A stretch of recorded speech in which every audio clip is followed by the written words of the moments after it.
ಸ್ನೇಹಿತರೆ ಎಲ್ಲರಿಗೂ ನಮಸ್ಕಾರ. ಸ್ನೇಹಿತರೆ, ಕರ್ನಾಟಕ ರಾಜ್ಯದಲ್ಲಿ ಹಲವಾರು ಯೋಜನೆಗಳನ್ನು ಜಾರಿಗೆ ತಂದಿದ್ದಾರೆ.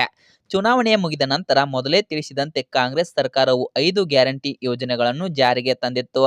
ಅದರಲ್ಲಿ ಯುವನಿಧಿ ಯೋಜನೆ ಕೂಡ ಒಂದಾಗಿದೆ. ಗೃಹಲಕ್ಷ್ಮಿ ಯೋಜನೆಯಂತೆ ಯುವನಿಧಿ ಯೋಜನೆ ಕೂಡ ಒಂದು ಪ್ರಮುಖವಾದ ಯೋಜನೆಯಾಗಿದೆ. ಆ ಯುವನಿಧಿ ಯೋಜನೆ ಬಗ್ಗೆ ಒಂದಿಷ್ಟು ಮಾಹಿತಿ ಬಂದಿದೆ. ಅದನ್ನು ವಿಡಿಯೋದಲ್ಲಿ ತಿಳಿಸ್ಕೊಡ್ತೀವಿ. ಆದಷ್ಟು ವಿಡಿಯೋನು ಸ್ಕಿಪ್ ಮಾಡದೆ ಕೊನೆ ತನಕ ನೋಡಿ.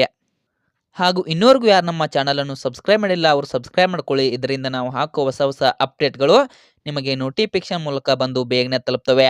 ಸ್ನೇಹಿತರೆ, ಕಾಂಗ್ರೆಸ್ ಸರ್ಕಾರವು ಚುನಾವಣೆಯಲ್ಲಿ ಗೆದ್ದ ನಂತರ ಪ್ರಣಾಳಿಕೆಯಲ್ಲಿ ತಿಳಿಸಿದಂತೆ 5 ಗ್ಯಾರಂಟಿ ಯೋಜನೆಗಳನ್ನು ಜಾರಿಗೆ ತಂದಿತ್ತು.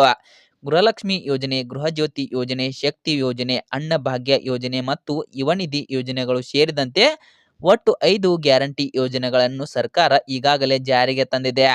ಅದರಲ್ಲಿ ಪ್ರಮುಖವಾಗಿ ಯುವನಿಧಿ ಯೋಜನೆ ಕೂಡ ಒಂದಾಗಿದೆ. ಯುವನಿಧಿ ಯೋಜನೆಯನ್ನು ಪ್ರಮುಖವಾಗಿ ಡಿಗ್ರಿ ಮುಗಿಸಿದರೂ ಕೂಡ ಯಾವುದೇ ಉದ್ಯೋಗ ಹೊಂದಿರದ ಪದವೀಧರರ ಖರ್ಚು ವೆಚ್ಚಗಳನ್ನು ನಿಭಾಯಿಸಲು ಯೋಜನೆಯನ್ನು ಜಾರಿಗೆ ತರಲಾಗಿದೆ. ಅಂದರೆ ಪದವಿ ಪಾಸ್ ಆದರೂ ಕೂಡ ಯಾವುದೇ ಉದ್ಯೋಗ ಸಿಗದಿದ್ದವರಿಗೆ ಈ ಯೋಜನೆ ಅನ್ವಯವಾಗುತ್ತದೆ. ಪದವಿ ಪಾಸ್ ಆಗಿದ್ದರೆ 3,000 ರೂಪಾಯಿ ಹಣ ಬಂದು ಜಮಾ ಆಗುತ್ತದೆ. ಡಿಪ್ಲೊಮಾ ಪಾಸ್ ಆದವರಿಗೆ 1,500 ಬಂದು ಜಮಾ ಆಗುತ್ತದೆ. 2-3 ದಿನಗಳಿಂದ ಈಗಾಗಲೇ ಹಲವಾರು ನಿರುದ್ಯೋಗ ಪದವೀಧರರಿಗೆ ಯುವನಿಧಿ ಯೋಜನೆ ಹಣ ಬಂದು ಜಮಾ ಆಗಿದೆ. ಕೆಲವರಿಗೆ 1 ತಿಂಗಳ 3,000 ರೂಪಾಯಿ ಹಣ ಮಾತ್ರ ಜಮಾ ಆಗಿದೆ. ಇನ್ನು ಕೆಲವರಿಗೆ 3 ತಿಂಗಳ ಹಣ ಅಂದರೆ ಟೋಟಲ್ ಆಗಿ 9,000 ರೂಪಾಯಿ ಬಂದು ಜಮಾ ಆಗಿದೆ.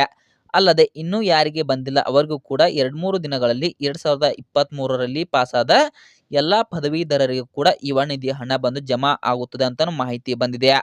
ಯುವನಿಧಿ ಯೋಜನೆಯಿಂದ ಸಾಕಷ್ಟು ನಿರುದ್ಯೋಗ ಪದವೀಧರರಿಗೆ ಬಹಳಷ್ಟು ಅನುಕೂಲವಾಗುತ್ತದೆ. ಸ್ನೇಹಿತರೆ, ನಿಮಗೆ ಎಷ್ಟು ಹಣ ಬಂದಿದೆ ಅಂತ ಕಮೆಂಟ್ಸ್ ಮೂಲಕ ತಿಳಿಸಿ.